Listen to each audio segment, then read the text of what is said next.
Il est impératif aujourd'hui de concilier les investissements liés au vert et au social, la transformation écologique et la cohésion sociale.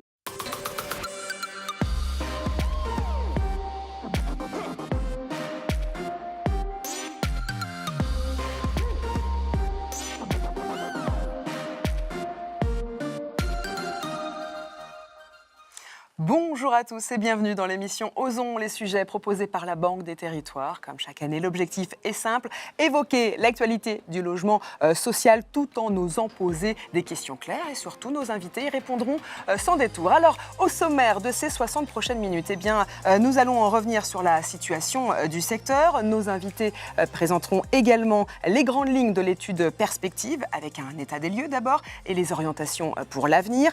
On parlera également chiffres et de la crise du logement. Et puis enfin, vous entendrez que oui, à certains égards, nous pouvons rester optimistes. Voilà donc pour le programme de cette prochaine heure. De nombreux invités vont se succéder et certains sont déjà avec nous. Alison Drey, bonjour, vous êtes économiste, marché financier et politique monétaire à la Caisse des dépôts. Avec nous également Hakim Lalou, le directeur du développement, direction des prêts à la Banque des Territoires. Également Jean-Christophe Bernigaud, vous êtes le responsable data, études et pilotage à la direction des prêts à la Banque des Territoires. Avec vous trois, dans quelques instants, nous reviendrons sur la situation et les perspectives sur le secteur du logement. Vous serez aussi invité dans cette émission puisque vous êtes invité à poser toutes vos questions en direct sur la chaîne YouTube, car vous l'avez compris, durant ces 60 prochaines minutes, on ose parler vrai. Et puis avec nous également sur ce plateau, Costa Castrinedis, vous êtes le directeur des prêts de la Banque des Territoires. Bonjour Costa. Bonjour Edwige. Alors bien sûr, on va revenir sur ces chapitres évoqués à l'instant. Avant ça, on va faire un point sur cette année particulière et évidemment marquée par une crise du logement, une crise qu'on avait annoncée, qui s'est installée, mais alors là, elle est vraiment très installée. Oui, cette crise que nous avions vue venir est aujourd'hui installée et produit des conséquences néfastes pour la cohésion sociale du pays. Le niveau de production de logements neufs est à son plus bas historique, ce qui est très préoccupant. Mais néanmoins, nous sommes convaincus qu'il y a un chemin, une voie pour pouvoir sortir de la crise, comme nous le montrent un certain nombre de signaux favorables en cette fin d'année sur lesquels j'aimerais m'arrêter. Il y a tout d'abord l'inflation qui reflue au niveau national plus rapidement qu'on ne l'avait pensé. Il y a également la politique monétaire de la Banque centrale européenne qui se poursuit et qui va jouer favorablement sur la capacité d'endettement des ménages. Et enfin, et surtout, il y a un événement particulier sur lequel j'aimerais m'arrêter, qui est le rôle contracyclique majeur joué actuellement par les bailleurs sociaux, le rôle d'amortisseur de crise que vous jouez par vos investissements. Depuis le début de l'année 2024, ce sont 17 milliards d'euros de prêts nouveaux que nous avons accordés au mouvement HLM pour construire des logements sociaux, les rénover, mais aussi développer le logement intermédiaire. C'est tout simplement considérable. Il y a 300 000 emplois directs et indirects, des emplois non délocalisables qui sont corrélés à ces investissements. Pour le dire simplement, aujourd'hui, le secteur HLM porte une grande partie du monde immobilier sur ses épaules. Sans lui, le secteur du bâtiment et de la promotion immobilière serait dans une situation encore plus critique. Les mois qui s'ouvrent à présent seront cruciaux. Il nous faudra faire les bons choix pour trouver l'issue à la crise qui soit la plus favorable. À mon sens, ces choix doivent nous conduire à faire évoluer notre modèle vers un urbanisme respectueux de l'artificialisation des sols et capable de surmonter les défis de la transformation environnementale. Je le rappelle d'ailleurs, pour nous, à la Banque des Territoires, nous avons une très forte conviction sur ce sujet. Il est impératif aujourd'hui de concilier les investissements liés au vert et au social, la transformation écologique et la cohésion sociale. C'est d'ailleurs tout le sens de notre action et nous allons y revenir tout au long de notre émission. En effet, on va y revenir et justement, vous allez rester avec nous durant toute cette émission. Et sans plus tarder, nous allons rentrer encore un peu plus dans le vif du sujet en débutant avec un point sur la situation et les perspectives sur le secteur du logement social. Et c'est la première partie de notre émission Osons les sujets.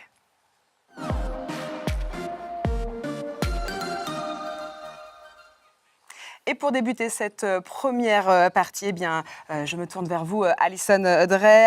Avant toute chose, on le sait, on le répète, le contexte est particulièrement complexe. Et parmi les sujets qui nous intéressent, l'inflation. Alors, où en est-elle, cette inflation, Alison ? C'est vrai, Edwige, c'est vrai que le contexte économique et financier a montré pas mal de surprises ces derniers mois et l'inflation est une de ces surprises. Alors, on s'attendait à ce qu'une désinflation ait lieu, clairement, mais on ne s'attendait pas à ce que ce soit aussi rapide. Elle a vraiment déjoué toutes les prévisions. Et là, clairement, on peut dire qu'on est sur un bon chemin pour l'inflation française. On a une inflation qui se normalise, qui diminue. On devrait être en moyenne pour l'année 2024 autour des 2%, donc c'est une très bonne nouvelle. Ça devrait encore être en dessous de ce chiffre-là pour l'année 2025. Donc, une inflation en reflux, de très bonnes nouvelles. Après, il faut quand même faire attention. Il y a des points de vigilance qui restent présents. Je pense notamment géopolitique, mais ils sont nombreux. Donc, il va falloir prêter une attention particulière à l'évolution de l'inflation, pas avoir trop de certitudes non plus. Mais en tout cas, on prend les bonnes nouvelles et ce reflux de l'inflation est une bonne nouvelle. Et effectivement, on a raison de les prendre. Alors, il y a donc des bonnes nouvelles côté inflation. Peut-on espérer finalement peut-être la même situation côté des taux ? C'est vrai qu'on a aussi eu beaucoup de surprises du côté des taux. On a du côté des taux directeurs déjà par exemple, la BCE a déjà commencé à baisser ses taux depuis le mois de juin. Donc ça aussi c'était attendu, c'est pas une surprise. Après la Banque Centrale Européenne a aussi fait face à ces surprises sur l'inflation. Elle a vu qu'au niveau de la croissance, on se montrait quand même aussi un peu morose, quelques faiblesses. Et donc ça l'a encouragé à accélérer son calendrier de baisse de taux. Et donc ça fait que finalement en termes des perspectives, on devrait avoir une Banque Centrale Européenne qui continue de baisser doucement ses taux cette année, l'année prochaine, jusqu'à ce qu'on atteigne, alors vraisemblablement dès l'année prochaine, un taux d'équilibre, une stabilisation au niveau d'un taux que les observateurs envisagent autour de 25% pour le principal taux directeur. Donc c'est une bonne nouvelle. Après, si on tire le trait et qu'on regarde du côté des taux longs, là, il faut vraiment avoir un élément en tête. C'est que c'est pas parce que les taux directeurs ont diminué que les taux longs ont diminué. Et c'est même tout l'inverse. En fait, schématiquement, les taux longs sont formés par une prime de risque en partie, par une prime de risque que les investisseurs vont accorder à la France. Et depuis le mois de juin, depuis la dissolution, les investisseurs sont très inquiets sur le budget, notamment sur le budget français, et ils ont rehaussé la prime de risque qu'ils accordaient à la France. Et ça provoque finalement un rehaussement au niveau des taux longs. Ça devrait se faire de façon assez pérenne. On n'a pas vu de signe d'affaiblissement depuis le mois de juin. Donc ça devrait être quand même de façon assez pérenne. Et donc on devrait s'attendre à avoir des taux longs qui soient à des niveaux élevés pendant encore un moment, vraisemblablement autour des niveaux qu'on connaît actuellement. Alors, ça veut dire qu'on comprend bien que la macroéconomique est chahutée finalement. Alors, face à cette situation, quelles sont les conséquences directes pour les bailleurs sociaux qui nous regardent ? Finalement, en fait, les conséquences sont assez bonnes. En fait, si on fait la synthèse de tout ça, on a des surprises baissières sur l'inflation, des surprises baissières sur les taux directeurs. Et ça impacte directement le taux du livret A, qui est quand même l'un des déterminants principaux dans les conditions de financement des acteurs du logement social. Donc, c'est une très bonne nouvelle pour les bailleurs sociaux. Donc, je ne vais pas m'étaler dessus, on y reviendra sans divulguer le reste de l'émission, on va y revenir. Mais en tout cas, c'est une très bonne nouvelle. Merci beaucoup, Alison Drey. Avec vous, on vient donc d'évoquer la situation des bailleurs sociaux. On pense forcément tout de suite à l'étude Perspective, une étude devenue, vous le savez, l'une des références dont les chiffres sont attendus chaque année par les acteurs du logement social. Alors rappelons que Perspective est une étude qui comprend d'une part un état des lieux du secteur du logement social à date, et d'autre part, dans cette étude, on découvre également une partie prospective qui présente les trajectoires financières, notamment du secteur, mais à très long terme. L'édition 2024 a été publiée il y a un mois lors du congrès USH. Jean-Christophe Bernigaud, on va le rappeler, vous êtes le responsable data, études de pilotage à la direction des prêts à la Banque des Territoires. Avec vous, on va donc revenir sur quelques chiffres de cette étude. Ça donne quoi ? Bonjour Edwige, bonjour à tous. Tout d'abord, comment avons-nous procédé ? Afin d'établir un état des lieux du secteur, nous avons consolidé l'ensemble des comptes et des bilans financiers des acteurs et des bailleurs sociaux. Pour intégrer les délais de publication des comptes, nous avons travaillé sur les données à fin 2022. Alors, qui dit bilan, dit dette. À fin 2022, la dette des bailleurs s'établissait à 194 milliards d'euros, donc un stock en augmentation de 5 milliards, ce qui montre que le secteur continue à investir. Autre élément structurant, l'autofinancement locatif. Alors celui-là est au plus bas depuis 2019. Donc l'autofinancement locatif, pour mémoire, c'est principalement les loyers, les charges et les annuités financières. Donc suite au choc inflationniste que nous avons connu, Les charges des bailleurs ont fortement augmenté, donc charges de personnel, entretien du patrimoine. Autre élément structurant, le taux du livret A.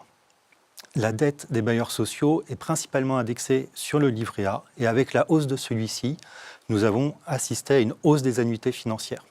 Alors grâce à la mécanique de la double réversibilité des prêts propre à la Banque des Territoires, cette hausse a été moindre, mais au détriment d'un moindre remboursement du capital. Et face à ces hausses, les loyers, eux, n'ont pas suffisamment augmenté pour absorber ce choc. Néanmoins, l'autofinancement global du secteur, lui, reste satisfaisant, en particulier porté par la vente de logements sociaux. Et le potentiel financier est aussi au plus haut, porté par des éléments conjoncturels.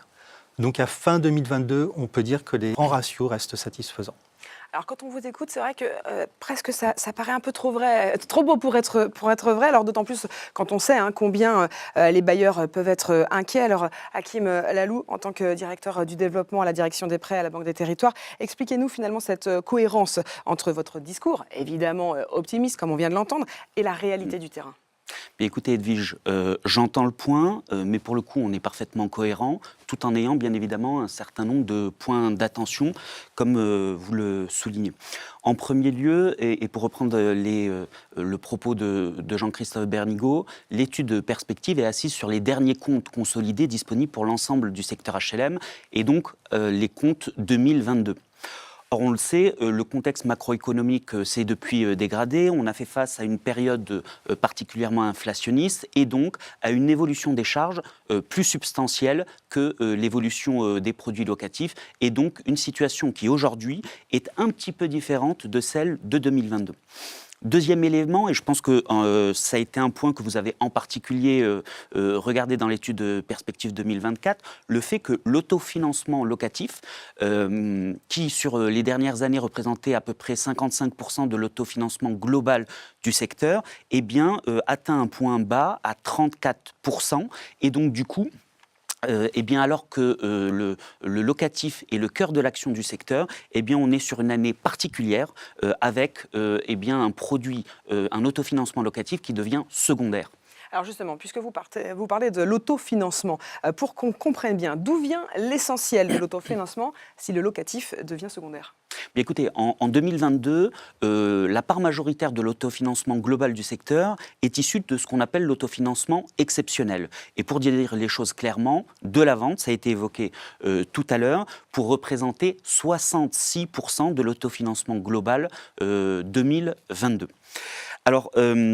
Alors que la vente devient un élément central du résultat du secteur, cela amène à un certain nombre de points d'attention liés au fait que cela suit une dynamique progressive à la baisse des plus-values de cession par logement vendus par le secteur, et cela du fait de deux dynamiques concomitantes. Premier élément, une diminution des logements individuels qui sont mis en vente et qui sont particulièrement recherchés. Et deuxième élément, une diminution de l'âge des logements, de l'ancienneté des logements qui sont mis en vente par le secteur HLM, donc qui sont de moins en moins amortis sur le plan des prêts et donc qui libèrent de moins en moins de plus-value de cession unitaire. Et donc alors que la vente est un axe important du modèle et donc de la capacité du secteur HLM à investir, ces contraintes structurelles appellent à renforcer les analyses pour permettre l'émergence des fonds propres nécessaires aux ambitions d'investissement du secteur HLM en matière de construction et de rénovation. Alors avec vous, on vient donc de regarder dans le rétroviseur. Intéressons-nous à présent au futur. Jean-Christophe Bernigaud, que dit l'étude Perspective justement sur la prospective, justement ? Alors, qui dit futur, dit hypothèse. Perspective, ce n'est pas une prédiction, c'est un modèle d'hypothèse. C'est important de le rappeler. Ouais. Vous avez deux grands ensembles d'hypothèses dans Perspective. Donc, des hypothèses macroéconomiques, donc les taux d'intérêt, l'inflation, qui ont été détaillés par Alison à l'instant. Et l'autre gros ensemble d'hypothèses, c'est le comportement des bailleurs, et en particulier leur activité entre construction et rénovation. Cette activité, elle est fortement contrainte par le cadre réglementaire, avec la stratégie nationale bas carbone à horizon 2050 et également la loi climat et résilience qui a comme objectif d'éradiquer les logements énergivores avec des premières échéances à fin 2027 et 2034. Alors, merci pour ces éléments très concrets, ça c'est intéressant. Mais expliquez-nous, c'est quoi les résultats de vos projections? Alors, au vu des exigences environnementales, nous pensons que les bailleurs vont privilégier la rénovation sur la construction. Donc concrètement, nous avons pris comme hypothèse la rénovation de 130 000 logements par an jusqu'en 2027, puis 98 000 logements à long terme. Alors quand je dis à long terme, c'est à partir de 2035, avec une décroissance entre les 130 000 et 90 000 progressive. Sur la construction, nous avons comme hypothèse 72 000 logements par an. Alors, ce niveau de construction est nettement moindre que ce que nous avons connu les dernières années. Cependant, supposer une hypothèse supérieure de construction ne serait pas supportable en termes d'endettement pour le secteur. Enfin, dernière hypothèse structurante, la vente de logements sociaux. Donc ça a été dit, Hakim Lalou l'a rappelé à l'instant, nous avons une hypothèse de 14 000 logements vendus chaque année. Et c'est donc une hypothèse qui a un impact significatif sur le bilan financier des bailleurs. Alors avec vous, on a donc bien compris les projections proposées par l'étude, mais en termes financiers, ça donne quoi, Hakim? Mais écoutez Edwige, la situation financière solide du secteur HLM au début de la décennie 2020 devrait permettre aux bailleurs sociaux d'engager un ambitieux programme de rénovation à court et moyen terme, tout en maintenant une dynamique soutenue en matière de construction. Néanmoins, l'amplitude des investissements à réaliser pour répondre aux exigences environnementales en matière énergétique, en matière de décarbonation, et le contexte macroéconomique relativement dégradé au début de cette période que rappelait Alison, eh bien, devrait conduire progressivement à une érosion des fonds propres disponibles pour les investissements du secteur, pour atteindre un point bas en 2050 en matière de potentiel financier inférieur à 100 € par logement, avant de reprendre très rapidement pour revenir autour de 2060 à des niveaux comparables en termes de potentiel financier par logement au niveau que l'on observe aujourd'hui. Et donc, in fine, les grands enjeux environnementaux et les ambitions en matière de SNBC pourraient amener les bailleurs à réaliser des efforts d'investissement très important en matière de rénovation au détriment de la construction neuve, sauf bien évidemment à disposer de nouvelles ressources d'équilibre ou des fonds propres nécessaires, et cela que ce soit dans le cadre du SIEG ou en dehors du SIEG. Alors attendez, parce que ça c'est une précision importante que vous évoquez là. C'est même plutôt une mauvaise nouvelle pour le pays. On sait que la population ne cesse d'augmenter et qu'il ne s'agit pas seulement de la tranche d'âge des actifs. Malgré tout, la population, quelle qu'elle soit, a besoin de se loger. Alors Hakim, quelle est la situation? Construire davantage de logements sociaux? En effet, en tout cas, la perspective peut paraître défavorable, mais très clairement, elle n'est pas inéluctable. Bien qu'elle paraisse assise sur des analyses et des fondamentaux financiers qu'on vient de vous partager, ça ne présage pas des implications en matière d'arbitrage, que ce soit au niveau des opérateurs ou encore des territoires. Et donc, si on dézoome un petit peu, comme c'était évoqué tout à l'heure, l'ensemble de ces projections sont assises sur un corpus d'hypothèses, et on n'est pas à l'abri sur ces perspectives longues de bonnes nouvelles. Soyons un peu positifs dans ce contexte-là. Et donc, sans revenir sur la dynamique historique de production de prêts, en matière de financement et par rapport aux perspectives, le secteur HLM a accès à des financements où l'index de référence, le taux du livret A, par rapport au forward Euribor, est moins cher à 20 et 40 ans, et donc une ressource d'intérêt, le tout avec des marges sur index qui sont tout à fait concessives, et le tout dans le cadre d'un modèle qui permet des financements qui sont massifs et sur des maturités qui sont exceptionnelles. Et donc, pour conclure, on le comprend, le secteur HLM dispose de fondamentaux financiers qui sont solides et va devoir, pour se consolider, renforcer les produits qui soient de l'ordre des produits de diversification, et tout l'enjeu c'est d'identifier des sujets qui soient à l'échelle, ou encore sur le cœur d'action, à savoir le locatif, dans le cadre plus global dressé par le discours de politique générale du Premier ministre, pour permettre l'émergence des fonds propres nécessaires pour réaliser les ambitions d'investissement du secteur HLM, ambitions partagées en matière de rénovation et de construction. Alors, beaucoup de choses ont été dites durant ces minutes. Costa, on l'entend depuis plusieurs minutes avec nos trois invités. La situation est particulièrement complexe. Alors, qu'est-ce qu'il faut retenir finalement? Que rien n'est définitif? Oui, alors je crois qu'il faut tout d'abord rappeler que les fondamentaux du modèle sont bons. le modèle économique du logement social, le modèle du fonds d'épargne, qui est son corollaire d'un point de vue financier. Je vais m'arrêter un instant sur le fonds d'épargne. Aujourd'hui, le fonds d'épargne parvient à pourvoir de la liquidité de manière massive, des maturités que le marché ne peut offrir, et à des taux qui sont effectivement extrêmement compétitifs. C'est bien grâce à ce modèle et à sa résilience et à l'investissement que vous réalisez, bailleurs sociaux, tout au long de cette année, que l'amortisseur de crise du secteur joue aujourd'hui à plein régime. Néanmoins, on l'a dit, on le sait, dans la trajectoire, les investissements liés à l'énergie, au carbone et à l'adaptation au changement climatique sont des investissements colossaux qui ont un impact mécanique sur la production de logements sociaux. Et un point sur lequel je pense qu'il faut être très clair, c'est qu'on ne peut pas se satisfaire d'une trajectoire à 72 000 logements sociaux par an quand on sait que 2,7 millions de nos concitoyens sont en attente d'un logement HLM aujourd'hui. Ça veut dire qu'il faut ajuster le modèle sans le transformer en profondeur, mais l'ajuster de manière à apporter des ressources supplémentaires qui vont permettre de passer ce cap. Ça va demander une mobilisation de l'ensemble des acteurs et des partenaires, d'encourager des dispositifs innovants, la diversification, le logement intermédiaire et son développement à moyen terme vont permettre de régénérer des fonds propres. Le dispositif de seconde vie des bâtiments qui est sur le point de sortir de terre va permettre plus de souplesse sur les loyers. Cette souplesse sur les loyers, il serait bon de pouvoir l'élargir plus globalement pour l'ensemble du secteur HLM. Et cette mobilisation est, me semble-t-il, une responsabilité que nous devons porter collectivement. C'est un message, effectivement. Restons mobilisés. Merci, avocate, pour vos réponses concrètes sur les perspectives du logement social. On va se pencher encore un peu plus dans le vif du sujet, et notamment sur la crise du logement. Et c'est la deuxième séquence de l'émission Osons les sujets.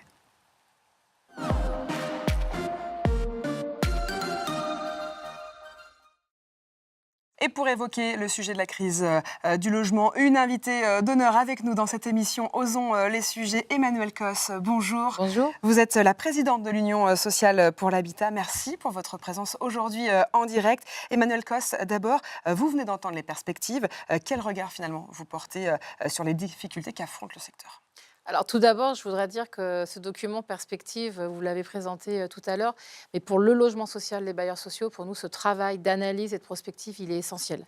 Et c'est pas, je le dis pas là juste parce que je suis invitée par la Banque des Territoires, mais parce que ça nous permet de voir à long terme et de se rendre compte que les choix qu'on fait aujourd'hui, en fait, ils ont une conséquence pour les 50 prochaines années. Et après, c'est vrai que c'est un document qui dit des mauvaises nouvelles, en tout cas par rapport à nos ambitions. Il nous dit, vu l'état actuel des financements et de l'économie et de la situation du secteur social, s'il n'y a pas de changement, vous n'arriverez pas à construire plus de 70 000 logements et en rénover, dans mon souvenir, plus de 120 000 dans la période et un peu moins après. Donc ça montre surtout quoi ? Ça montre que si on veut augmenter l'ambition de construction et de rénovation, il faut d'autres modèles de financement, il faut augmenter le financement actuel. Et je pense que c'est cette vérité-là qui est parfois difficile à entendre, mais qui pour nous est essentielle, qui nous permet d'être outillés dans les discussions avec les pouvoirs publics. Elle permet une autre chose, c'est de faire prendre conscience aux bailleurs sociaux que cet endettement qui est à long terme, qu'on prend en responsabilité pour les générations futures, a un impact. Et que donc, quand on décide des opérations d'aujourd'hui, il faut qu'on les envisage sur les 50 prochaines années. Alors justement, puisque vous parlez de cette vision à long terme, une question qu'on va vous poser dans quelques instants, Costa Castrinidis, mais avant ça, Emmanuelle Cosse, vous venez d'être réélue à votre poste de présidente de l'Union sociale pour l'habitat, et à l'orée donc de votre second mandat, quel cap fixez-vous pour le secteur HLM ? Alors, le cap pour le secteur HLM que j'avais déjà avant, mais que je vais retravailler cette année et dans les 4 prochaines années, c'est répondre aux besoins. Et les besoins aujourd'hui, c'est en construction, en réhabilitation. Il faut développer l'offre de logement social et abordable, c'est une nécessité, étant donné parce que le marché privé du logement ne répond pas à ces besoins-là. Et puis, on doit continuer à rénover le parc, tout simplement, et à l'adapter. Ce n'est pas simplement le rénover pour le décarboner, c'est une priorité essentielle.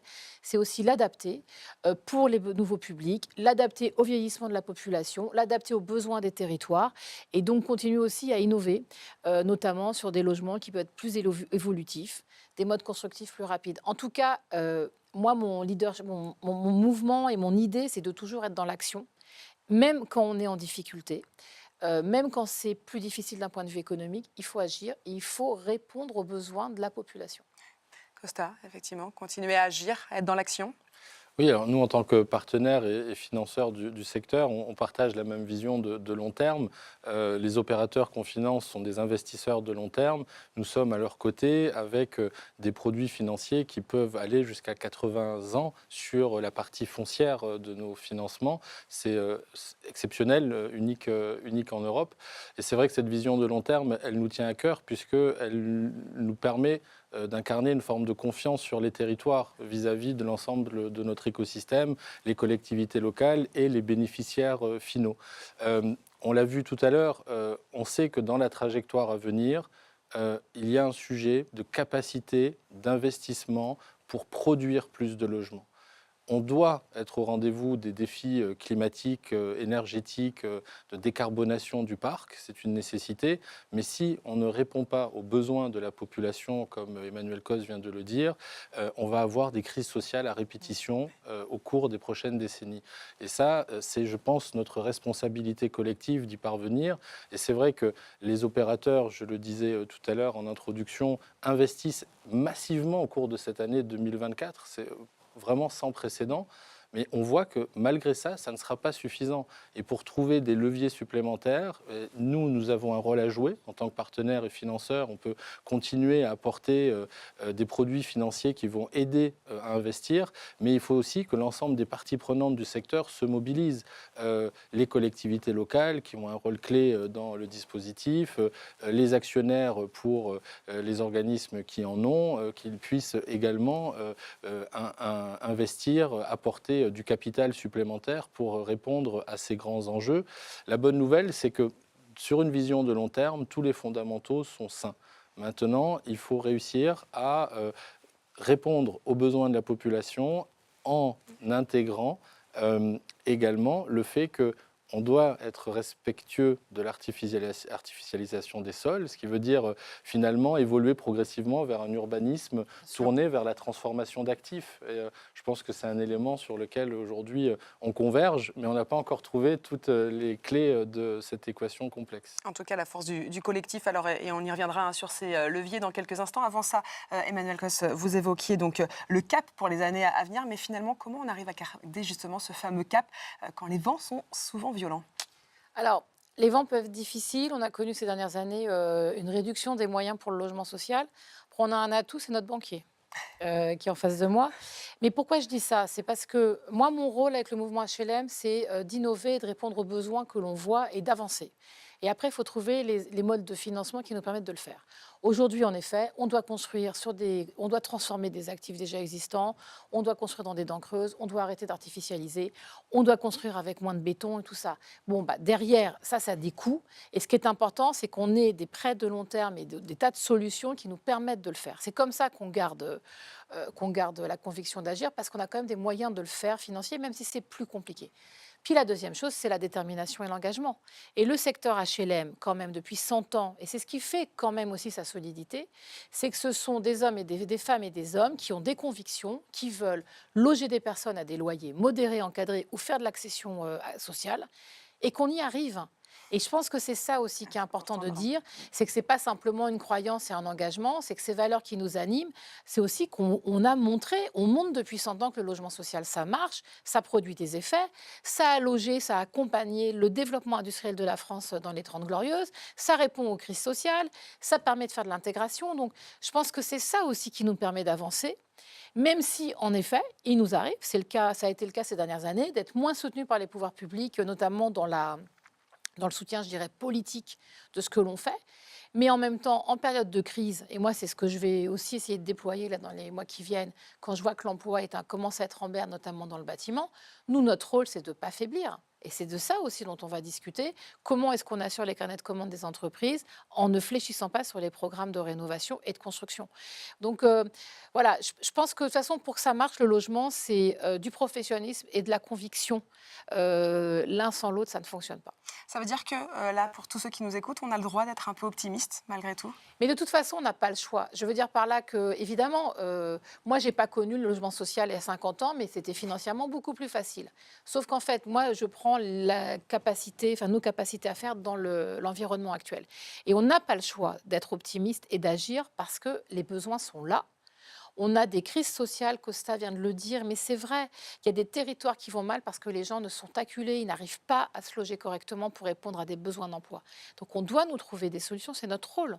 On doit le faire avec les pouvoirs publics, les élus locaux, et on doit être une réponse à ces questions de crise. Et il faut être responsable. Donc, vous voyez, il y a le combat politique pour avoir plus de moyens financiers, pour retrouver des facilités, pour dénoncer ce qui ne fonctionne pas, pour dire à l'État qu'il doit financer des actions de long terme. Ça, c'est une chose. Mais il y a aussi l'action et la conviction qu'on peut quand même faire des choses. Aujourd'hui, on n'est pas bloqué. On est en difficulté parce qu'en plus, il y a eu la hausse du taux du livret A et tout ça. Mais on ne peut pas dire qu'on est totalement à l'arrêt.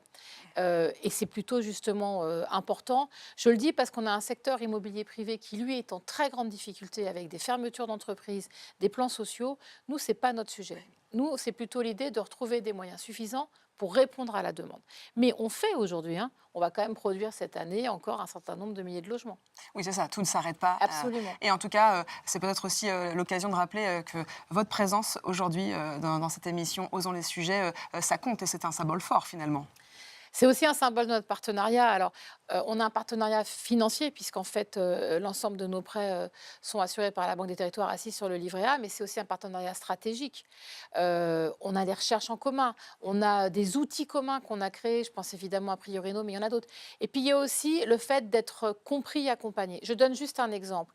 Il y a 4 ans maintenant, moi, je commence à réfléchir à l'idée de la seconde vie, qui est le fait de trouver des financements adéquats pour faire des très grosses restructurations. Mon premier interlocuteur sur ce sujet, ça a été Éric Lombard, pour savoir si on pouvait concocter des nouveaux prêts qui répondent à ces interrogations de faire du neuf dans de l'ancien, en gros, avec des grosses restructurations. Et on a abouti ensemble le projet. Et ça, je pense que c'est aussi la démonstration d'une bonne collaboration, de même que les négociations qu'on a eues sur le bail réel solidaire, donc l'accession sociale avec les prêts de long terme sur le foncier, c'est ce qui permet aujourd'hui qu'on puisse faire ces opérations-là. Donc ça, à mon avis, c'est essentiel. Et nous, pour nous, USH, on y compte beaucoup. On a ce partenariat de recherche commun, qu'on discute. Il y a des longues réunions avec les équipes pour discuter de tout ce sur quoi on veut travailler. Et pour tout vous dire, c'est ce qui nous permet, nous aussi, d'anticiper l'avenir. Je pense à des sujets, je l'ai dit en vrac, l'hydrogène en matière d'énergie, l'intelligence artificielle, tout ça. Nous seuls, les appréhender sans un soutien, celui de la Banque des Territoires, des équipes, et pour la question de la recherche, c'est extrêmement compliqué. Et donc, c'est vrai que c'est pour nous essentiel. Costa, quand on entend Emmanuel Cos, forcément, c'est une bonne nouvelle. Oui, ce collectif. C'est complètement partagé. C'est vrai que le partenariat qui nous lie avec l'Union sociale pour l'habitat, c'est à la fois une histoire qui dure, qui est faite pour durer, qui nous permet de partager un socle de valeurs communs. Et depuis plus d'un siècle aujourd'hui avec le mouvement HLM. Et on n'est absolument pas dans une forme d'immobilisme, puisque en permanence, on cherche à innover. Emmanuel a cité Priorino Logement Social, on y reviendra tout à l'heure. C'est un outil qu'aucun autre segment du secteur immobilier ne possède aujourd'hui, qu'on a co-construit. Absolument. Donc on fait de l'innovation, de maîtrise d'ouvrage sur de l'intelligence artificielle. On va bien plus loin que la seule question de nos prêts et de nos financements. Et c'est comme ça qu'on a un temps d'avance. Et c'est aussi, je veux le souligner, un partenariat qui se déploie sur les territoires. Parce qu'avec les unions régionales, HLM, locales et les directions régionales de la Banque des Territoires, il y a des liens extrêmement forts qui sont nourris d'échanges réguliers et qui nous permettent de prendre aussi le pouls de nos clients, de nos partenaires, pour mieux anticiper leurs besoins et essayer de faire en permanence évoluer notre offre. C'est vraiment, je pense, un des éléments qui, moi, me rend très confiant sur la suite de notre défi commun de sortir de cette crise de la meilleure manière possible. En tout cas, effectivement, un défi qui s'affronte ensemble. Merci beaucoup, Emmanuel Cos, d'avoir été avec nous en direct dans cette émission. On l'a dit, on parle vrai dans cette émission et avec des invités qui s'engagent. Merci encore une fois et on va continuer à parler vrai, notamment grâce à vos questions que vous nous envoyez. Beaucoup d'entre elles, évidemment, trouvent réponse au travers des intervenants qui se succèdent et on va continuer à y répondre en fin d'émission et on va poursuivre avec avec la troisième séquence, une séquence qui nous invite, vous allez l'entendre, à rester optimiste. Oui.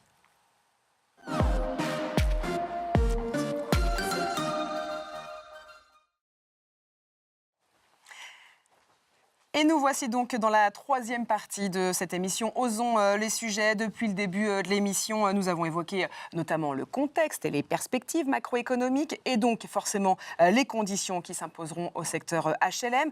Nous avons également échangé sur les enjeux autour du modèle économique HLM avec la présidente de l'Union sociale pour l'habitat qui était avec nous il y a encore quelques instants et le directeur des prêts de la Banque des Territoires évidemment qui est toujours avec nous. Et pour cette troisième partie, eh bien, nous allons nous pencher sur les dispositifs financiers que la Banque des Territoires vient d'annoncer au Congrès USH. Et le temps eh bien, que nos invités nous rejoignent sur ce plateau, installez-vous. Avant ça, eh bien, Costa Castrinadis, plus largement finalement, quels sont les objectifs derrière ces différents dispositifs qu'on va évoquer avec nos invités qui s'installent? Alors, comme on est aujourd'hui confronté à une crise multifactorielle, le groupe Caisse des dépôts, la Banque des Territoires, travaille à actionner tous les leviers pour pouvoir sortir de cette crise.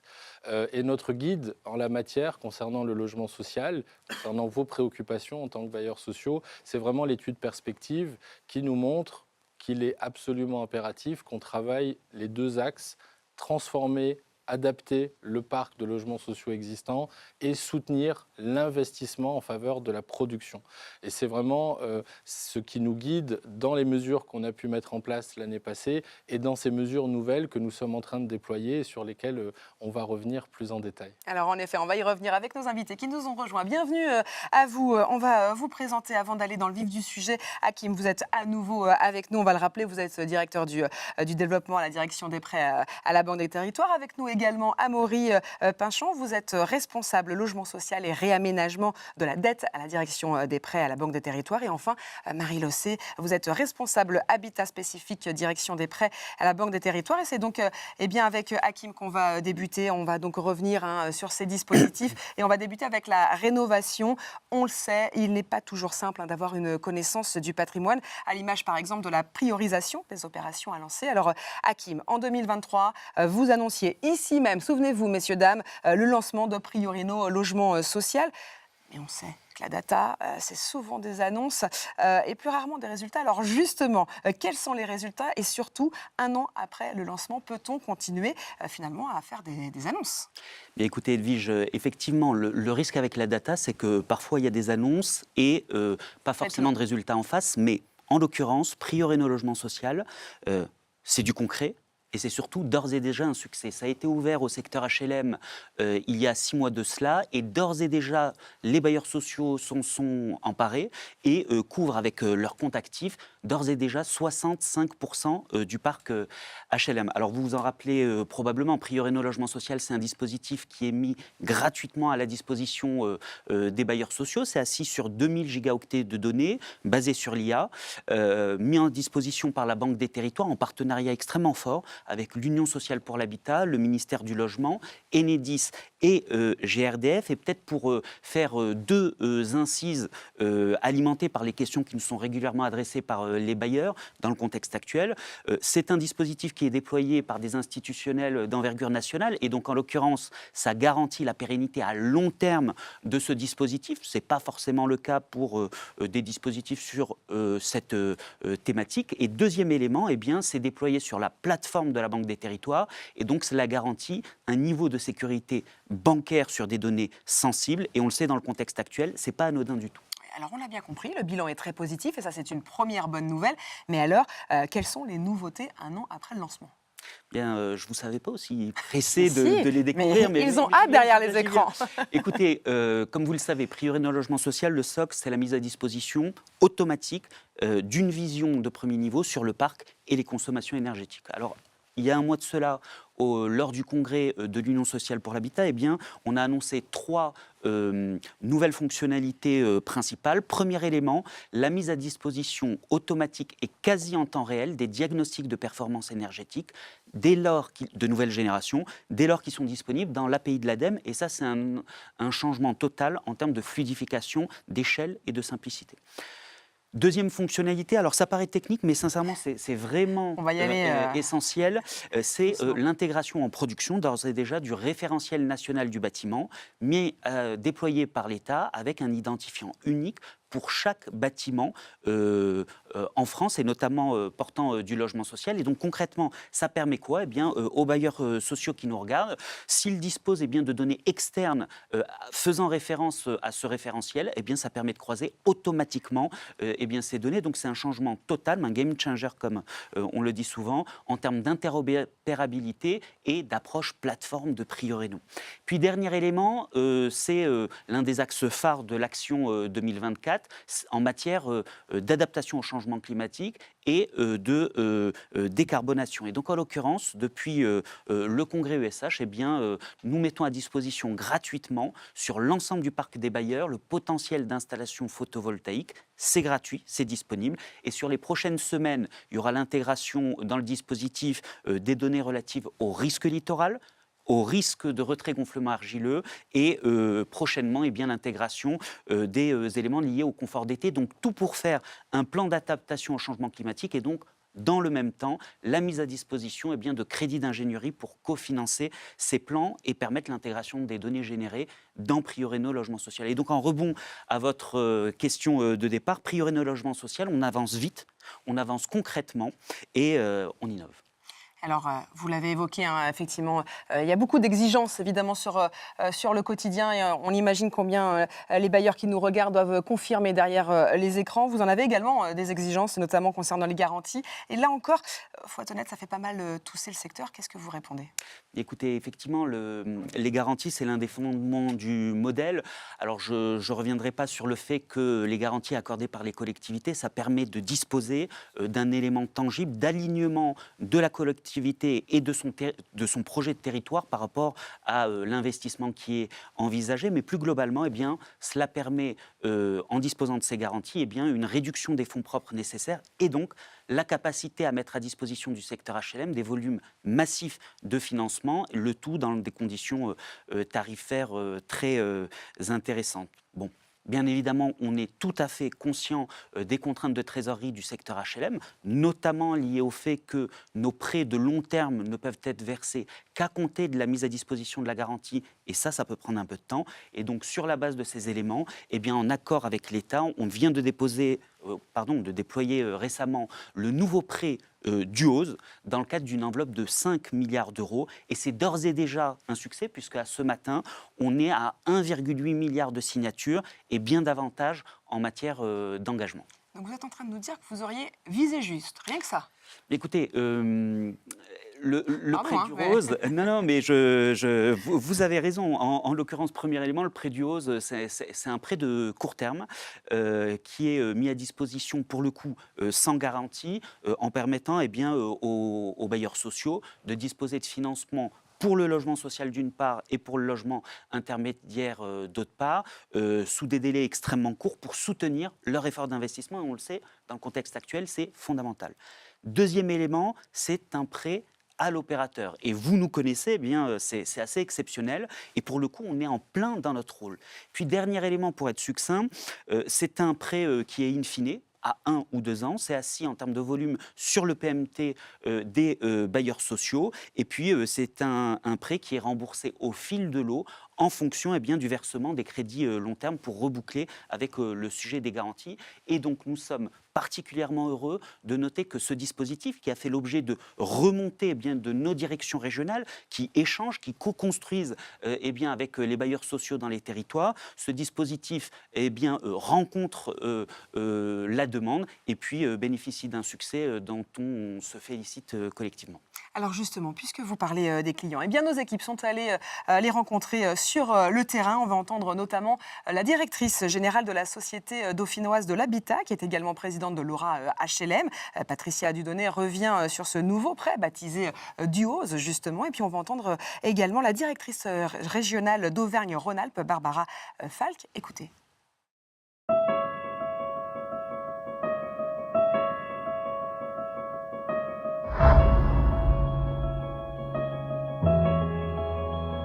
Le prêt Duose est un prêt assez similaire aux autres prêts de fonds d'épargne de la Banque des Territoires, puisqu'on est bien sur du fonds d'épargne, sur un prêt qui est à destination des organismes de logement social.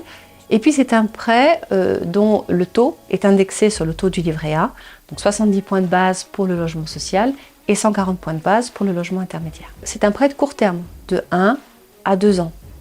C'est aussi un prêt très simple qui ne demande notamment pas de garantie. Donc c'est un prêt qu'on a mis en place pour répondre aux besoins d'aujourd'hui, à la demande d'aujourd'hui et de manière très rapide et partenariale avec les organismes de logement social.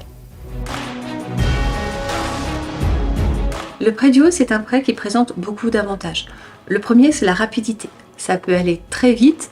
Entre le moment de la demande et le moment du versement, il peut se passer quelques semaines. C'est un prêt aussi qui a un taux très avantageux sur livret A et inférieur au marché actuel et avec un différé d'amortissement de 21 mois.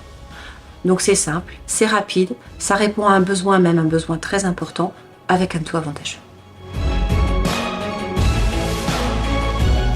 Donc le prêt du haut, c'est un prêt qui est tout à fait adapté à la situation particulière des années 2023 et 2024, c'est-à-dire celle de la réponse majeure des organismes de logement sociaux à la crise immobilière, puisque nous aidons les organismes de logement social à aller jusqu'au bout de ce creux de trésorerie, à le combler temporairement, jusqu'à ce qu'on puisse mettre en place des financements de long terme. En 2024, on a signé un important prêt du HOSE avec la Banque des Territoires pour nous permettre d'assurer le flux de trésorerie. Nous avons engagé énormément d'opérations qu'il convenait de financer essentiellement sur l'année 2024, de lancer les financements. Donc ce prêt du HOSE à hauteur de 96 millions, ce qui est important, on n'a jamais eu un prêt de trésorerie aussi important à la SDH, a été essentiel pour assurer nos engagements. L'avantage du prêt du HOSE, c'est qu'effectivement, et de façon très exceptionnelle, la Banque des Territoires ne demande pas une garantie de collectivité sur ce prêt. Ça nous a permis d'enclencher très rapidement. En plus, il faut le reconnaître, le taux, la mise en œuvre du prêt lui-même est très avantageux pour les bailleurs sociaux. J'ai déjà fait cet exercice de recommandation du prêt du HOSE auprès de mes collègues parce que je considère effectivement que c'est une vraie opportunité pour nous parce que la trésorerie est un sujet pour les bailleurs sociaux, ce qui n'était pas le cas ces dernières années. Après, chacun est libre de sa stratégie financière, bien évidemment.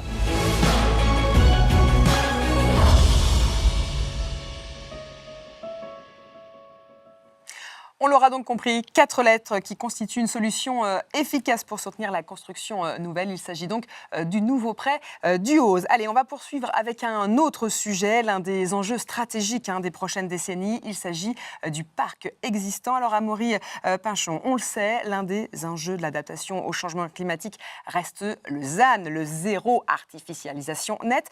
Face à cet enjeu, eh bien, quelles sont les solutions concrètes ? Alors justement, Emmanuel Cos l'a évoqué dans la séquence précédente. Nous proposons le dispositif seconde vie. Donc l'idée de seconde vie, en fait, c'est de réinjecter 50 ans de vie dans un bâtiment ancien. Donc ça permet en fait à la fois d'économiser du foncier et d'être plus performant en termes d'énergie ou de carbone. Voilà, on restructure tout, on garde juste le squelette, la structure et on refait tout. Donc on est sur un bâtiment qui un bâtiment qui retrouve les propriétés du neuf. Donc ça, c'est un dispositif qui a émergé il y a 3 ans. Il y a eu des discussions avec l'USH, avec l'État. On a lancé une expérimentation qui a été un succès, donc on a décidé de le pérenniser avec l'accord de l'État. Donc c'est vrai que c'est un dispositif qui a un certain coût. On sait que ça coûte cher de redonner les propriétés du neuf à des bâtiments anciens. Et du coup, en termes de financement, on a essayé d'associer le meilleur de la construction neuve avec le meilleur de la réhabilitation. Donc sur nos prêts que l'on distribue avec la Banque des Territoires, on propose un package avec à la fois notre éco-prêt, donc vous savez, c'est un prêt très bonifié qui est à destination des réhabilitations thermiques. Donc on le propose à sa quotité maximale de 33 000 € par logement. Et en complément, on va proposer des prêts équivalents au neuf, donc avec les mêmes tarifications que nos produits neufs et une maturité de 40 ans, donc ce qui est très important pour équilibrer les opérations. Et par ailleurs, avec les opérations seconde vie, le bailleur peut atteindre les loyers du neuf sur ces logements donc qui bénéficient de ces restructurations et également d'avantages fiscaux tels que la TVA à taux réduit et les exonérations de TFPB. Donc vous voyez, on essaye vraiment, on répond vraiment aux exigences du ZAN tout en étant en ligne en fait, avec la stratégie nationale bas carbone. Alors d'accord pour finalement la seconde vie du bâti, mais finalement on le voit, hein, les enjeux se déplacent. Ils se déplacent notamment du côté de la transformation du bâti existant. Alors on pense par exemple à l'ampleur, hein, des surfaces de bureaux désormais désertés. Ces coûts de transformation sont très importants. Avez-vous des solutions pour ceux qui nous écoutent? Alors oui, c'est un enjeu qu'on a bien identifié au sein de la Banque des territoires. Et c'est pourquoi on a décidé en fait d'orienter le reliquat que nous avions sur le prêt d'eau de bilan, qui est un prêt qui a été conçu avec Action Logement, vers la transformation de locaux ou de bureaux en logements sociaux. Alors c'est pareil, on sait que ce sont des opérations qui coûtent cher, hein, de reconfigurer ce type de locaux en logement. Et c'est pour ça que ce prêt d'eau de bilan, il a les caractéristiques parfaites pour répondre à cet enjeu. Donc il y a 2 phases, hein, dans ce prêt d'eau de bilan. Une première phase de 20 ans, pendant laquelle il n'y a pas de décaissement, parce qu'il n'y a pas d'amortissement et c'est un prêt à taux zéro, voilà, pas de charge d'intérêt. Et une seconde phase en fait, de 20 ans, où là on est sur un prêt plus classique, phase amortissable, une marge sur TLA de 60 points de base. Du coup, un prêt comme les bailleurs peuvent le connaître habituellement. On s'apprête à lancer justement un appel à manifestation d'intérêt très prochainement, au début d'année prochaine, voilà, et on compte sur tous les bailleurs qui nous regardent et les autres pour y répondre massivement. L'appel, en tout cas, est lancé. Alors, on comprend donc que vous orientez l'utilisation, hein, de ce reliquat de prêt d'eau bilan sur la transformation et non sur la construction neuve. En début d'émission, Costa Castrinidis évoquait notamment la nécessité de ne pas les opposer. Alors, qu'est-ce que vous répondez à monsieur le directeur? Vous avez tout à fait raison. Il y a bien sûr un besoin Bonne réponse. de relancer la construction de logements, hein. C'est pourquoi, en fait, le prêt d'eau de bilan dont je viens de vous parler, il conserve également sa thèse d'emploi d'origine, qui est de financer les opérations de construction neuve qui sont particulièrement ambitieuses d'un point de vue environnemental. Donc on va être en avance de phase sur la RE 2020, qui est la réglementation environnementale qui s'applique aux bâtiments neufs. Et en fait, sur les indicateurs qui mesurent les émissions de gaz à effet de serre pendant le cycle de vie du bâtiment, on sera sur le seuil 2028, alors qu'actuellement on est sur le seuil 2022, on va passer en seuil 2025. Donc vous voyez, on a toujours un petit coup d'avance à la Banque des territoires. Alors, un coup d'avance, certes, hein, mais on sait que la crise a cassé l'accession sociale, hein, finalement, à la propriété. Or, c'est aujourd'hui essentiel sur le plan social, essentiel également pour ne pas bloquer le parcours résidentiel dans le parc. Alors, Marie Losset, quelle solution vous apportez ? Alors depuis 2019, en effet, sous les effets conjugués de l'augmentation du prix des logements et de la remontée des taux des crédits immobiliers, on constate globalement un recul des flux de l'accession à la propriété. Alors ce constat, il s'observe sur tout le territoire, mais il est particulièrement important pour les ménages modestes. Et dans le même temps, certains territoires tendus, en zone dense, touristiques, connaissent le développement assez fort de résidences secondaires ou de meublés de tourisme qui viennent réduire d'autant l'offre de logements disponibles pour ces ménages qui travaillent sur ces territoires et qui légitimement souhaitent y vivre. C'est dans ce contexte que la Banque des territoires, qui n'intervenait pas historiquement directement dans le financement de l'accession sociale, a souhaité accompagner le déploiement des montages en bail réel solidaire qui répondent bien à ces 2 objectifs, la solvabilisation des ménages d'un côté et puis la garantie d'une occupation sociale du logement dans le temps. Alors justement, puisque vous parlez du bail réel solidaire, est-ce que vous pouvez nous en dire un peu plus et surtout, quelle est l'intervention de la Banque des territoires ?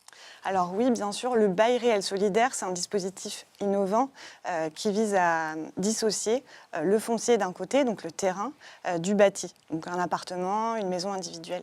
Le propriétaire achète uniquement la partie bâtie, le terrain restant la propriété d'un organisme de foncier solidaire.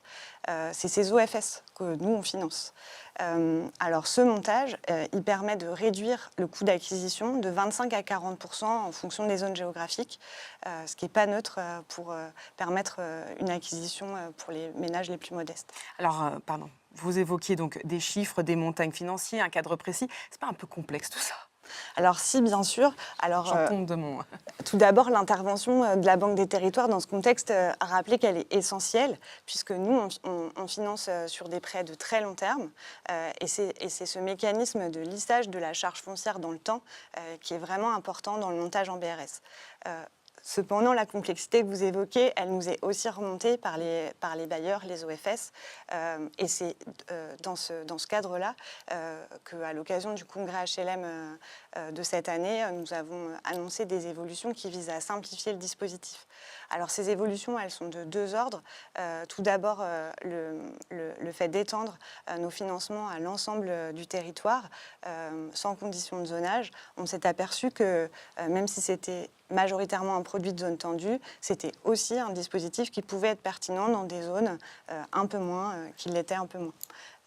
Et puis le deuxième élément, c'est qu'on a travaillé sur nos process de manière à fluidifier l'instruction, donc en déconcentrant les décisions au plus proche des territoires via nos directions régionales, et puis en limitant le nombre de pièces, de diligences qu'on demandait sur ce type d'instruction.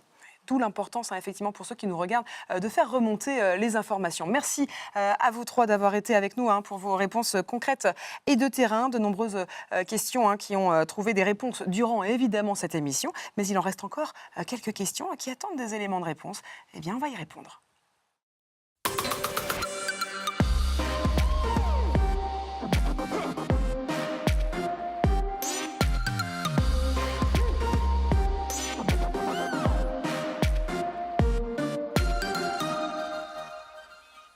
On l'a dit en effet, vous aviez le droit et le devoir même de poser des questions. Eh bien, c'est le cas et on vous en remercie. Costa, on va peut-être tout de suite démarrer sans plus tarder avec l'une des premières questions qui est donc notamment de pouvez-vous nous parler du financement du LLI, le logement locatif intermédiaire? Qu'est-ce qu'on répond à ça? Alors, tout d'abord, peut-être pour resituer notre rôle dans le financement du logement intermédiaire. Le financement du logement intermédiaire était une activité historique pour la Banque des Territoires, mais qui s'est vraiment développée depuis 2 ans, notamment dans le cadre des plans de soutien VEFA qui ont été lancés par certains groupes. Je pense notamment au groupe Action Logement, dont nous sommes partenaires, et également CDC Habitat. Mais c'est le cas de nombreux bailleurs sur l'ensemble du territoire qui sont venus en soutien du monde de la promotion immobilière avec des opérations qui, pour s'équilibrer, trouver un chemin plus facilement vers le logement intermédiaire que vers le logement social. Ça nous a permis, nous, d'accompagner ce mouvement avec une enveloppe très conséquente de financement dédié au logement intermédiaire, c'est ce qu'on appelle le PLI, le pré-logement intermédiaire, avec l'appui du ministère de l'économie et des finances qui nous a donné la possibilité d'intervenir sur ce segment-là du marché. Nous sommes aujourd'hui devenus les principaux financeurs du logement intermédiaire au niveau national. Nous aurons probablement autour de 3,5 milliards de contrats signés de pré-logement intermédiaire en 2024. Donc c'est vraiment extrêmement conséquent. Et l'enjeu pour nous, c'est de poursuivre, de continuer à accompagner le développement de ce segment du logement intermédiaire, un segment tourné vers les classes moyennes, vers plutôt les grandes agglomérations où le marché locatif privé est aujourd'hui saturé et où le logement intermédiaire a toute sa place. C'est pour le monde HLM aussi une opportunité de diversification qui est coûteuse en fonds propres, il faut le rappeler, qui implique des méthodes de commercialisation et de revente souvent qui sont très différentes de ce qu'on fait à l'intérieur du SIEG, donc à l'intérieur du logement social régulé, mais qui peuvent permettre de régénérer les fonds propres à moyen terme pour ensuite réinvestir en faveur du logement social. Et c'est de ce point de vue-là important que le modèle du fonds d'épargne et la Banque des Territoires puissent continuer à soutenir ce dispositif. Nous sommes en discussion pour de nouvelles enveloppes 2025-2026 qui devraient être annoncées sous peu, et de manière à pouvoir vous accompagner dans vos projets de logement intermédiaire de manière durable avec ce produit dont les caractéristiques sont très adaptées à votre besoin. Une bonne nouvelle à venir. Donc allez, on va poursuivre peut-être avec une deuxième question que vous avez envoyée. Il s'agit de celle-ci. Donc quelle évolution du taux du TLA en 2025-2026? Et autant dire que c'est une question qui est revenue souvent. Alors il va nous falloir une réponse, Costa Castronidis. Oui, je ne suis effectivement pas très surpris d'avoir cette question. Alors je n'évoquerai pas 2026, mais c'est l'occasion de parler notamment du prochain jalon de fixation du taux du livret A qui se situe au 1er février 2025. Ça a été évoqué un peu plus tôt dans cette émission. Aujourd'hui, les deux grands composants qui constituent la formule du taux du livret A, à savoir l'inflation et les taux courts. l'Ester sont très bien orientés.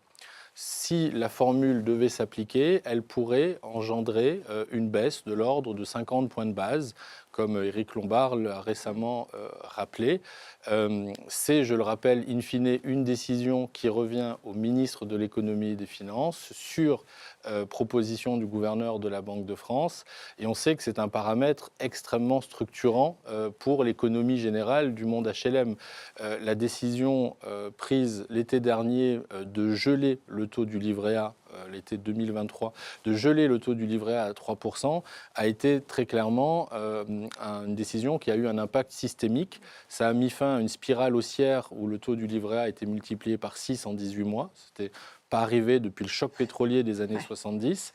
Et ça a permis au modèle du fonds d'épargne de retrouver une compétitivité extrêmement forte, extrêmement renforcée. Et ça s'est traduit dans nos financements, puisqu'aujourd'hui, l'ensemble de nos emprunteurs, les bailleurs sociaux, mais également les collectivités locales et les quelques opérateurs privés qu'on accompagne, sont extrêmement friands de pouvoir bénéficier pour soutenir leurs investissements de cette ressource très compétitive et très liquide.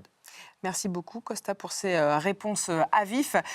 Nous voici donc arrivés à la fin de cette émission où chacun finalement a tenté de parler vrai avec de véritables réponses concrètes et du terrain.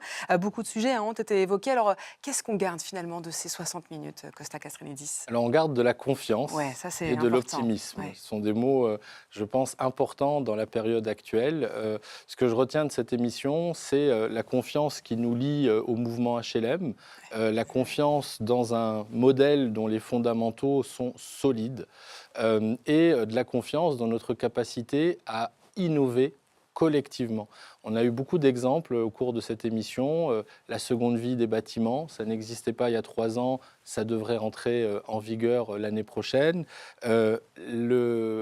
L'approche d'intelligence artificielle sur Prio Rénov logement social qui devient un outil de référence pour l'ensemble des bailleurs et que nous avons co-construit. Le développement du bail réel solidaire qui est également, même s'il reste dans une échelle modeste, un élément de transformation notable.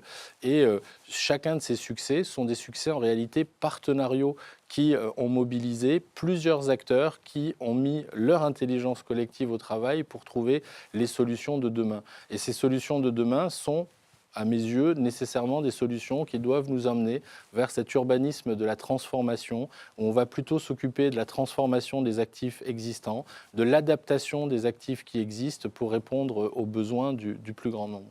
Et pour conclure cette émission, j'aimerais adresser un remerciement extrêmement appuyé et chaleureux à l'ensemble des bailleurs qui nous ont suivis, bien évidemment, et aussi à l'ensemble des équipes qui œuvrent à leur côté au quotidien, et je pense notamment aux équipes des directions régionales de la Banque des Territoires qui sont vraiment à l'action pour pouvoir répondre aux besoins des bailleurs sociaux, les accompagner dans toutes ces grandes évolutions, tous ces grands défis de notre époque. Et c'est vraiment, je pense, en partant de ces territoires que nous allons trouver les voies et moyens de répondre durablement à cette crise. Merci beaucoup, on l'aura compris, de la confiance, des actions et surtout la force du collectif pour dessiner l'avenir. Merci beaucoup Costa Castrenidis d'avoir encore une fois joué le jeu des questions-réponses. Merci aussi à nos invités qui ont joué le jeu également et qui se sont succédés sur ce plateau. Et puis surtout, merci à vous d'être toujours aussi nombreux, voire toujours plus nombreux. C'est dire combien vous avez des questions et surtout, nous avons des réponses, des vraies réponses. L'émission est donc à retrouver sur la chaîne YouTube. Salut.